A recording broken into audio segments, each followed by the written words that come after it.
देखिए, आज जो टॉपिक जो हम लोग डिस्कस करने जा रहे हैं इस सेशन में वो भी काफ़ी इम्पॉर्टेंट है and the name of that topic is hedge funds.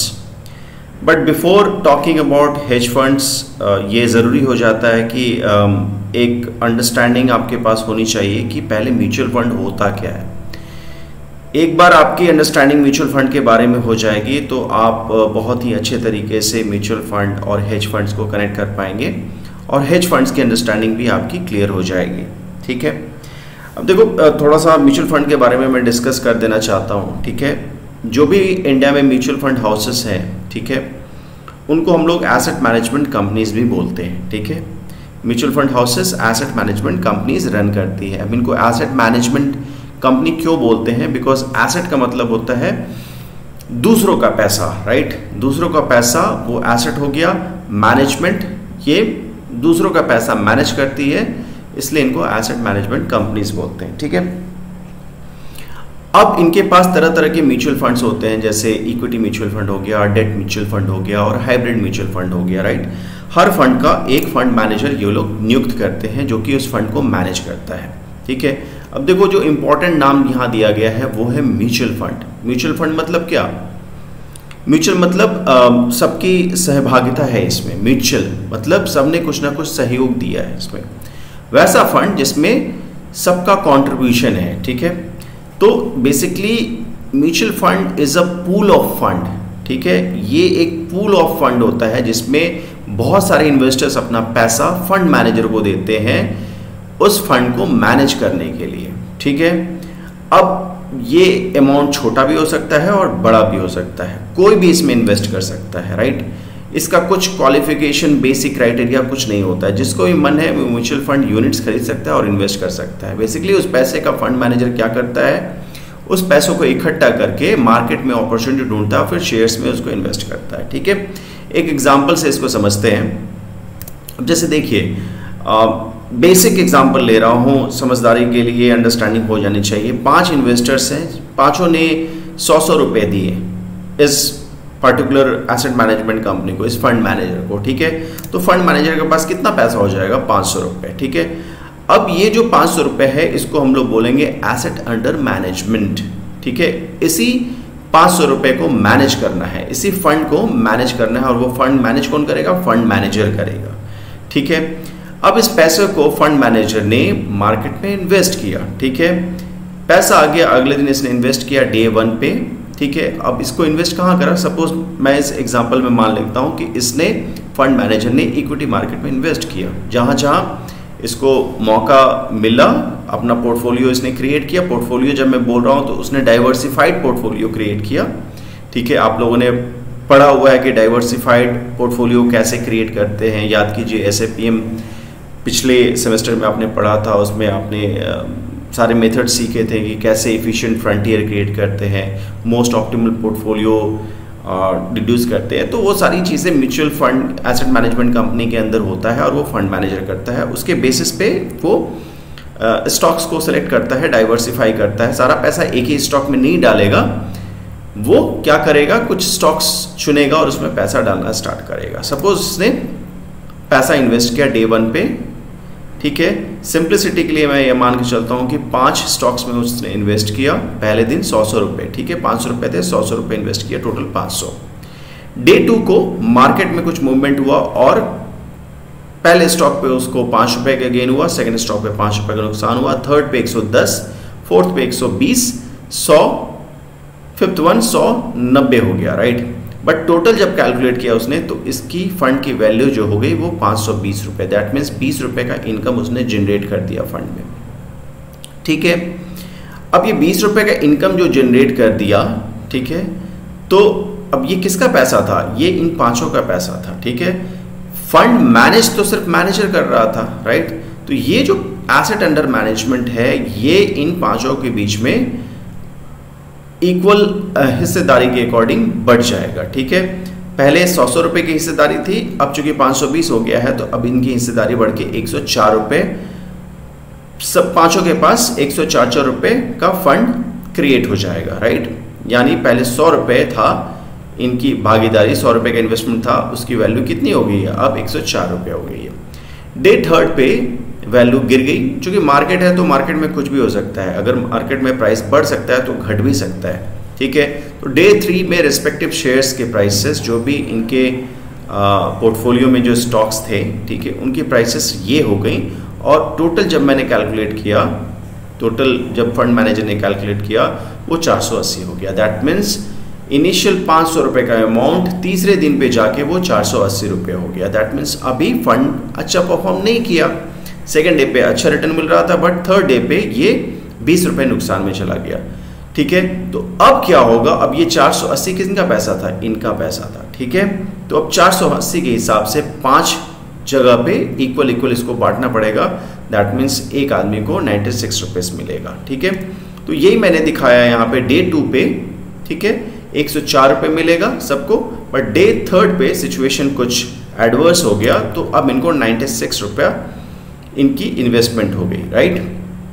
तो ये बेसिक अंडरस्टैंडिंग होती है म्यूचुअल फंड की, ठीक है।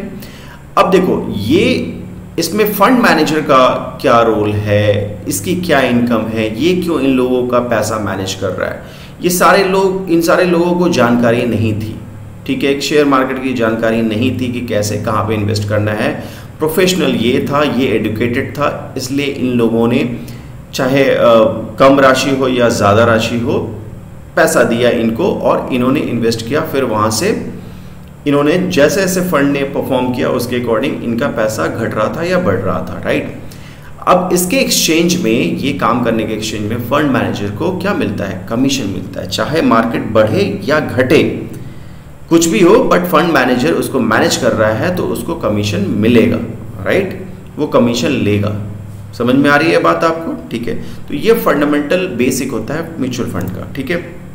अब suppose mister E wants to withdraw his money at the end of day 3, ठीक है।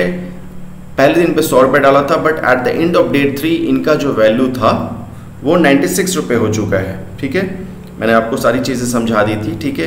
तो इनको कितना पैसा मिलेगा जब ये विड्रॉ करेंगे, फंड मैनेजर से बोलेंगे, एक रिक्वेस्ट डालेंगे कि ठीक है मेरा पैसा मुझे वापस कर दीजिए, मुझे ज़रूरत है, इनको ज़रूरत आ गई, ठीक है। तो बेसिकली म्यूचुअल फंड में फ्लेक्सिबिलिटी भी होती है कि जब आप चाहें तो पैसा डाल सकते हैं और जब आप चाहें तो पैसा निकाल भी सकते हैं। दैट मीन्स कोई लॉक इन पीरियड वाला कोई कॉन्सेप्ट नहीं है इसमें, ठीक है। तो अगर ये विड्रॉ करना चाहते हैं तो लॉजिकली इनको 96 रुपीज़ मिलनी चाहिए थी, बट आप एक चीज़ भूल रहे हैं कि फंड मैनेजर को अपना कमीशन लेना है, ठीक है। तो what will ultimately happen, mister E will receive a little less than ₹96 because he will have to pay commission to the fund manager. चाहे फंड अच्छा परफॉर्म किया या बुरा परफॉर्म किया, उससे मतलब नहीं है। आपने जिस दिन विड्रॉ किया, अगर मार्केट नीचे है, अगर फंड परफॉर्म अच्छा नहीं किया है तो आपको इसके अकॉर्डिंग पैसा मिलेगा, बट कमीशन काट के मिलेगा, ठीक है। अच्छा, one very important note here, mutual fund can not take short position on any stock. यहाँ देखिए, यहाँ पे फंड मैनेजर ने जो पैसे आए थे, एसेट अंडर मैनेजमेंट था, उन सब से शेयर्स को खरीदा था, ठीक है। अब आपको ये भी पता है, लास्ट सेमेस्टर में आपने पढ़ा था, ठीक है, जब आप डेरिवेटिव्स पढ़ रहे थे, उसमें लॉन्ग और शॉर्ट पोजीशन भी आपने पढ़ा था। लॉन्ग का मतलब बाई होता है, शॉर्ट का मतलब सेल होता है, ठीक है। तो एक ऐसा भी एक स्ट्रैटेजी होता है, उसमें अगर किसी को लगता है कि शेयर प्राइस गिरने वाला है तो वो पहले सेल भी कर सकता है और जब वो गिर जाए तो लोअर प्राइस पे उसको बाई भी कर सकता है, ठीक है। बट म्यूचुअल फंड में ये अलाउड नहीं है। म्यूचुअल फंड में आप पहले शेयर को सेल नहीं कर सकते हैं और बाद में जब वो गिर जाए तो बाई नहीं कर सकते। It is not allowed because this is very risky, right.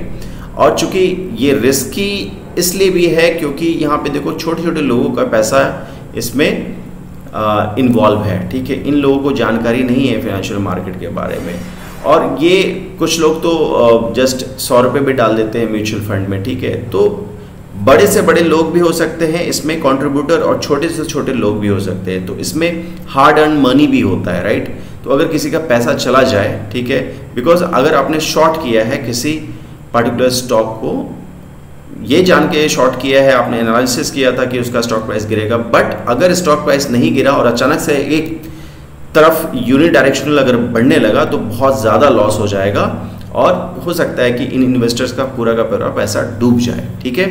तो म्यूचुअल फंड में ये सब अलाउड नहीं है और म्यूचुअल फंड काफ़ी रेगुलेटेड होता है और म्यूचुअल फंड की जो स्ट्रैटेजी होती है वो फंड मैनेजर को रिवील करनी होती है, ठीक है, सारे के सारे इन्वेस्टर्स को, ठीक है, एक डिस्क्लेमर देना होता है कि उनका पैसा कहाँ इन्वेस्ट किया जाएगा और कैसे इन्वेस्ट किया जाएगा। हालांकि जो भी फंड में पैसे लगे हुए हैं उनको हेज करने के लिए, डाउनसाइड रिस्क को मिनिमाइज करने के लिए म्यूचुअल फंड हाउसेस एक हद तक डेरिवेटिव इंस्ट्रूमेंट्स को यूज करने के लिए अलाउड हैं, ठीक है, बट किसी भी हालत में ये लोग शॉर्ट नहीं कर सकते हैं। Short selling is not permitted in mutual fund houses. It is because the hard earned money of the small investors are involved in the fund. Okay, so इतनी सारी चीज़ें आपको अगर समझ में आ गई, बैकग्राउंड समझ में आ गया, तो अब थोड़ा सा हेज फंड के बारे में समझते हैं कि हेज फंड होता क्या है। देखो, सबसे पहली चीज़ तो आपने म्यूचुअल फंड में देखा कि n नंबर ऑफ इन्वेस्टर्स आ सकते हैं वहाँ पे। जितने लोगों को अगर इन्वेस्ट करना है म्यूचुअल फंड में, कोई लिमिटेशन नहीं है, जितने लोगों को आना है वो आ सकते हैं और जा सकते हैं। डेली बेसिस पे सब्सक्रिप्शन भी होता है और डेली बेसिस पे रिडम्पशन भी होता है। सब्सक्रिप्शन का मतलब introduction of a new investor in the mutual fund, ठीक है, वो पैसा दे के आएगा। और रिडम्पशन का मतलब कोई पहले से एग्जिस्टिंग है म्यूचुअल फंड में, उसका पैसा लगा हुआ है तो वो विड्रॉ कर सकता है, ठीक है। हेज फंड में ऐसा नहीं होता है, ठीक है। हेज फंड्स में बहुत ही लिमिटेड नंबर ऑफ प्लेयर्स होते हैं, इन्वेस्टर्स होते हैं, ठीक है। अब ऐसा क्यों? आपने म्यूचुअल फंड में देखा कि वहाँ पे कोई भी इन्वेस्ट कर सकता है, उसके वो भी इन्वेस्ट कर सकता है जिसके पास कम पैसा हो, और वो भी इन्वेस्ट कर सकता है जिसके पास ज़्यादा से ज़्यादा पैसा हो, ठीक है। हेज फंड्स में ऐसा नहीं होता है। हेज फंड्स में वही लोग इन्वेस्ट कर सकते हैं जिनके पास बहुत सारा पैसा होता है, जिनको रिस्क का खतरा नहीं है, जो रिस्क ले सकते हैं, ठीक है। अब बहुत ज़्यादा पैसा किसके पास होगा? जिसके पास नॉलेज होगी अच्छी खासी, जो अच्छे पोजीशन पे होगा, ठीक है। तो हेज फंड्स में लिमिटेड नंबर ऑफ लोग होते हैं, लिमिटेड नंबर ऑफ इन्वेस्टर्स होते हैं, और वो हाई नेटवर्थ इन्वेस्टर्स होते हैं जिनके पास खूब पैसा होता है, और एक सर्टेन लेवल ऑफ क्वालिफिकेशंस भी होती है उनके पास। उनके पास फिनेंशियल मार्केट की नॉलेज होनी चाहिए, उनके पास ये नॉलेज होनी चाहिए कि मार्केट में रिस्क भी इन्वॉल्व होता है और जितना रिस्क लेंगे उतना रिटर्न मिलेगा। म्यूचुअल फंड के केस में ऐसा कुछ नहीं था। रिस्क और रिटर्न के बारे में नॉर्मल इन्वेस्टर्स को कुछ जानकारी नहीं थी, वेयर एज हेज फंड में इन्वेस्ट करने के लिए पहली बात तो बहुत ही कम नंबर ऑफ इन्वेस्टर्स होते हैं इसमें, जैसे इंस्टीट्यूशनल इन्वेस्टर्स हो गए, पेंशन फंड हो गया, ठीक है, बड़े बड़े म्यूचुअल फंड हाउसेस भी हो सकते हैं जो इसमें इन्वेस्ट कर सकते हैं, इंश्योरेंस कंपनीज हो सकती हैं वो इसमें इन्वेस्ट कर सकती हैं, बिकॉज उनके पास पैसा खूब है, बहुत ज़्यादा पैसा है उनके पास, ठीक है। हाई नेटवर्थ इन्वेस्टर्स जिनके पास खूब पैसा पड़ा हुआ है, ठीक है, बट ये सारे लोगों के पास ना अच्छी खासी नॉलेज है फाइनेंशियल मार्केट के बारे में, ठीक है। अब ये लोग इसमें इन्वेस्ट क्यों करते हैं? तो इन लोगों को चाहिए ज़्यादा रिटर्न, ज़्यादा पैसा, हाइयर रिटर्न के लिए ये लोग आते हैं, ठीक है। जहां पे हाइयर रिटर्न इन्वॉल्व है वहां पे हाइयर रिस्क लेना पड़ेगा, ठीक है। तो इसलिए भी हेज फंड नॉर्मल इन्वेस्टर्स को इंक्लूड नहीं करता, बिकॉज इसमें खतरा काफ़ी होता है, हाई रिस्क होता है, ठीक है। तो इसलिए ये पहले से ही लिमिटेड नंबर ऑफ इन्वेस्टर्स को लेते हैं जिनके पास काफ़ी पैसा होता है, जो रिस्क ले सकते हैं और जिनको फाइनेंशियल मार्केट की नॉलेज है। अब देखो, म्यूचुअल फंड में जैसा कि मैंने आपको बताया था, वहाँ पे फंड मैनेजर को अपनी स्ट्रैटेजी रिवील करनी होती है कि उनका पैसा, नॉर्मल इन्वेस्टर्स का पैसा कहाँ लगेगा। हेज फंड में ऐसा कुछ नहीं है। हेज फंड मैनेजर अपनी स्ट्रैटेजी कभी नहीं बताती है। हेज फंड मैनेजर्स हमेशा ये बोलते हैं कि अगर आपको रिटर्न चाहिए तो आप मुझे पैसा दीजिए, आपको रिटर्न का मैं इतना प्रॉमिस करता हूँ, इतना रिटर्न आपको मिलेगा, ठीक है। बट आपको स्ट्रैटेजी नहीं बताई जाएगी कि क्या स्ट्रैटेजी इन्वॉल्व होगी, ठीक है। आपको इन्वेस्ट करना है तो कीजिए, नहीं इन्वेस्ट करना है तो मत कीजिए, ठीक है। अब देखिए, इसमें होता क्या है कि म्यूचुअल फंड हाउसेस में आपको मैंने जैसा बताया था कि शॉर्ट सेलिंग नॉट पॉसिबल, ठीक है। हेज फंड में ये लोग जितनी मर्जी उतना शॉर्ट सेलिंग कर सकते हैं, ठीक है। ये लोग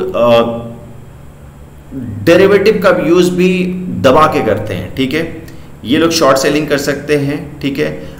डेरिवेटिव का यूज बहुत ज़्यादा करते हैं, ठीक है। लिवरेज्ड पोजीशन करते हैं। लिवरेज्ड पोजीशन का मतलब क्या? ये जितने भी इन्वेस्टर्स हैं ना, उनसे पैसे बोरो करते हैं, ठीक है। अब ये बोरो करते हैं तो बोरो करना का मतलब ही हो गया लिवरेज्ड पोजीशन, ठीक है। ये लोग लॉन्ग शॉर्ट न्यूट्रल पोजीशन बनाते हैं। लॉन्ग शॉर्ट न्यूट्रल पोजीशन का मतलब ये हो गया कि कोई एक स्टॉक है जिसपे 500 करोड़ का इसने इन्वेस्ट कर दिया, खरीद लिया, ठीक है। उसी नेचर का दूसरा स्टॉक इन्होंने सेल कर दिया, ठीक है। तो ये लोग ये भी प्रॉमिस करते हैं कि इवन इफ मार्केट गिरे, ठीक है, म्यूचुअल फंड हाउसेस में क्या होता है कि अगर मार्केट अच्छा परफॉर्म कर रहा है तो रिटर्न मिलेगा, बट अगर मार्केट गिरने लगता है तो म्यूचुअल फंड अच्छा परफॉर्म नहीं करती है, ठीक है।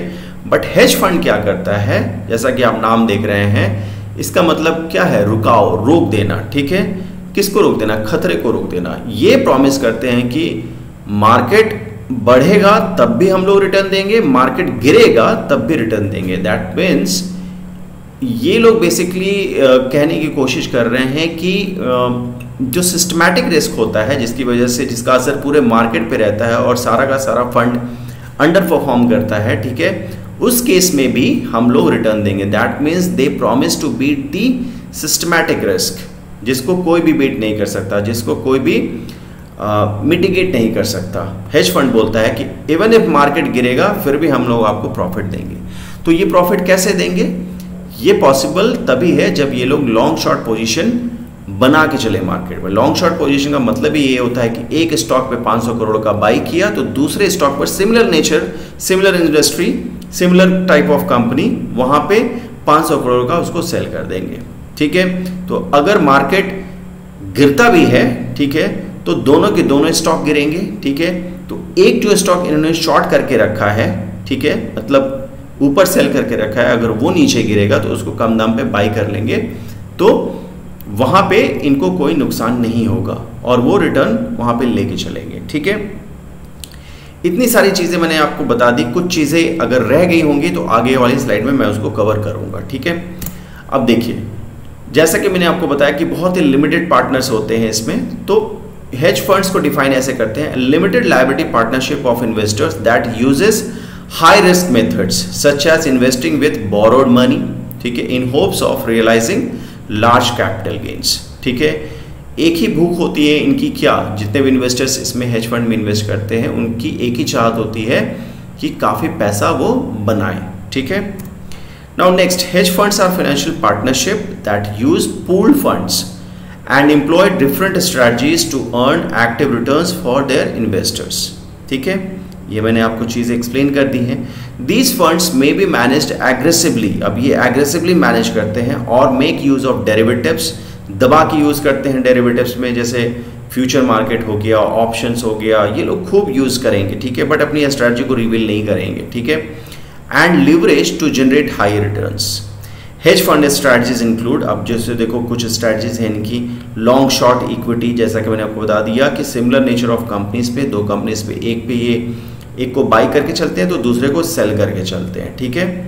तो होगा क्या कि अगर मार्केट पूरी तरह से गिरा, सिस्टमेटिक किसी भी इवेंट की वजह से, अगर सपोज वॉर ही हो गया, तो दोनों के दोनों स्टॉक गिरेंगे, तो एक में तो नुकसान होगा बट दूसरे में उनको प्रॉफिट होगा, तो उससे क्या होगा, फंड हेज रहेगा, ठीक है, यानी नेट टू नेट इनको नुकसान नहीं होगा, ठीक है। Market neutral strategy, market neutral strategy लेके चलते हैं, जैसे कोई स्टॉक है, जैसे SBI का स्टॉक है, वो खरीदा, ठीक है, तो SBI का फ्यूचर क्या कर देंगे, ये लोग सेल करके चलेंगे, ठीक है, तो वो भी मार्केट न्यूट्रल स्ट्रैटेजी हो गया।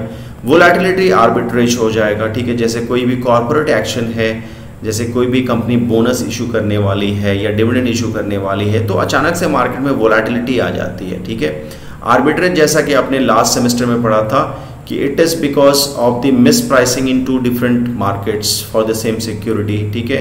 तो जैसे ही वोलेटिलिटी आती है, कुछ भी अगर अनाउंसमेंट होता है कॉर्पोरेट एक्शन, उसकी वजह से जो भी मिस प्राइसिंग हो जाती है, तो वो ये जो हेज फंड मैनेजर्स हैं, ठीक है, ये इसमें इतने क्वालिफाइड होते हैं, उनके पास स्ट्रैटेजी होती है कि वो उसको आर्बिट्रेज अपॉर्चुनिटीज को अवेल कर लेते हैं, ठीक है।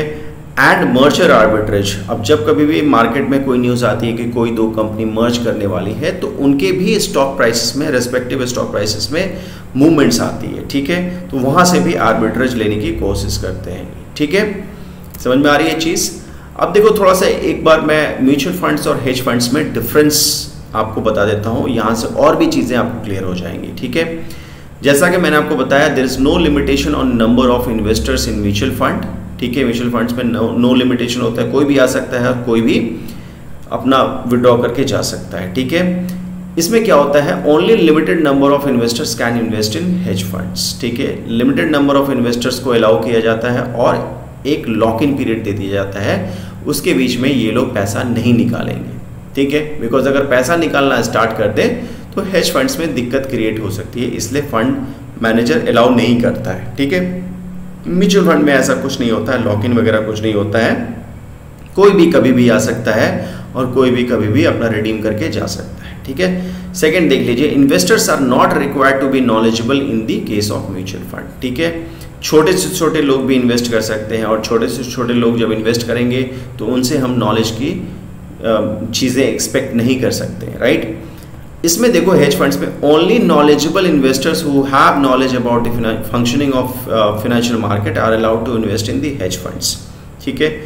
तो जिनके पास नॉलेज होगी उन्हीं को अलाउ करेंगे, बिकॉज उनको पहले से पता है कि hedge funds is a risky business, तो रिस्क लेने के लिए जो तैयार है वही आए इसमें, ठीक है।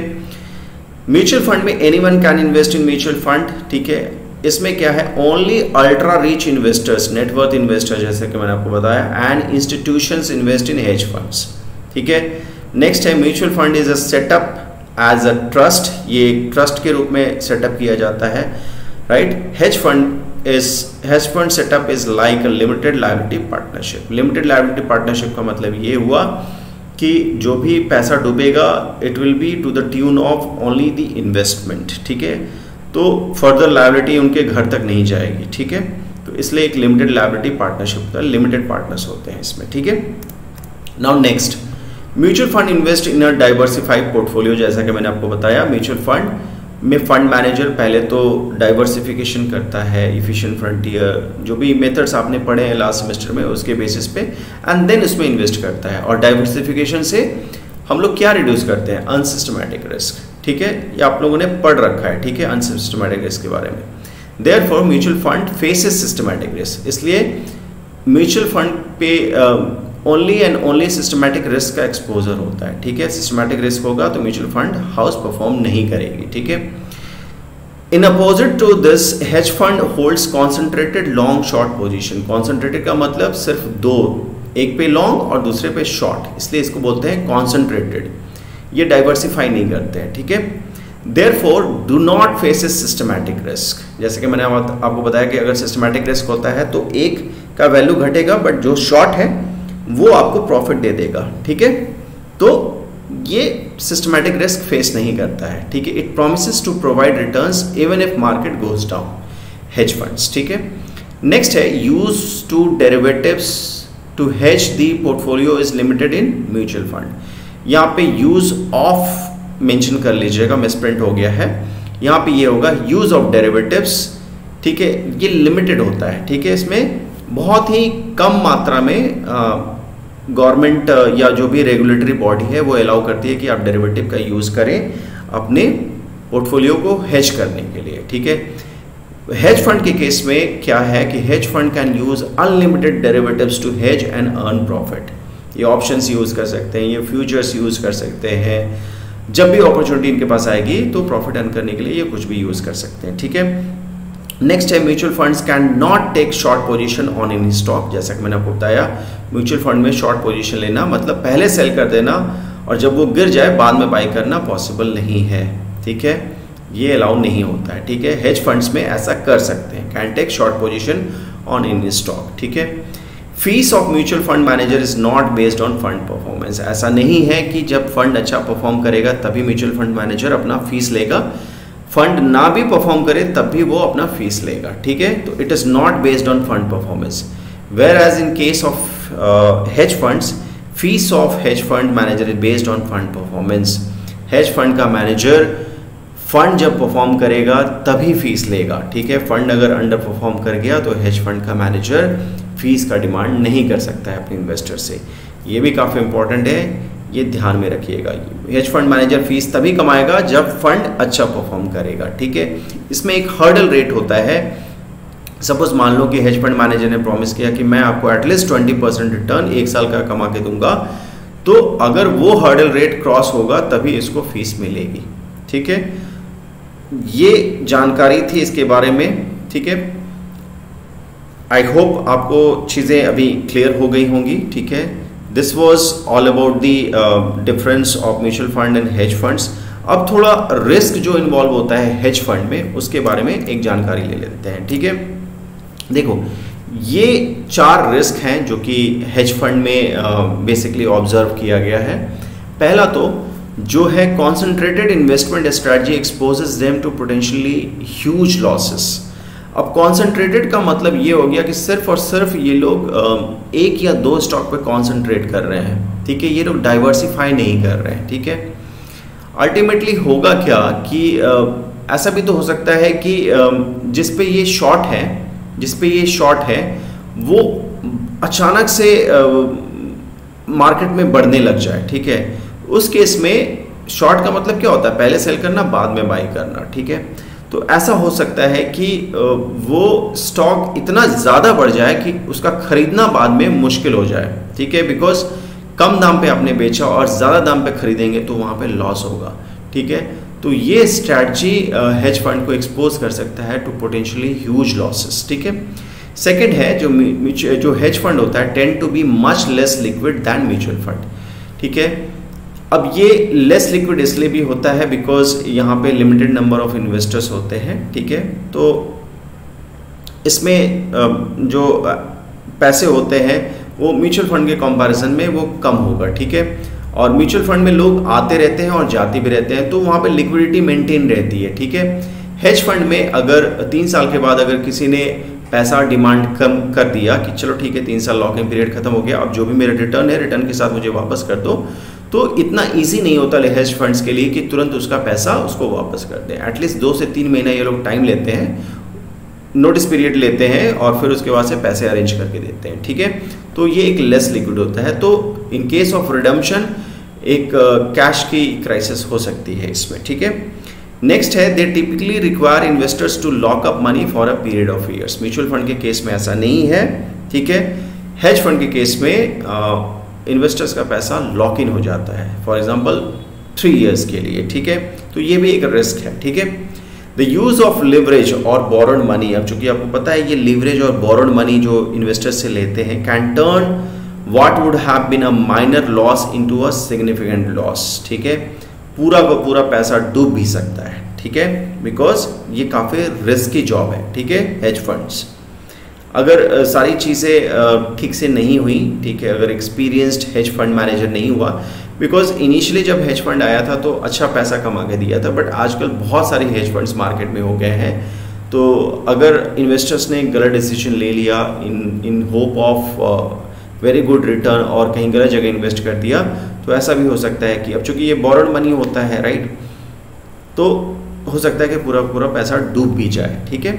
तो this was all about today's session. I hope इतनी सारी चीज़ें आपको क्लियर हो गई होंगी और एक अंडरस्टैंडिंग बिल्डअप हो गया होगा कि हेज फंड एक्चुअली है क्या।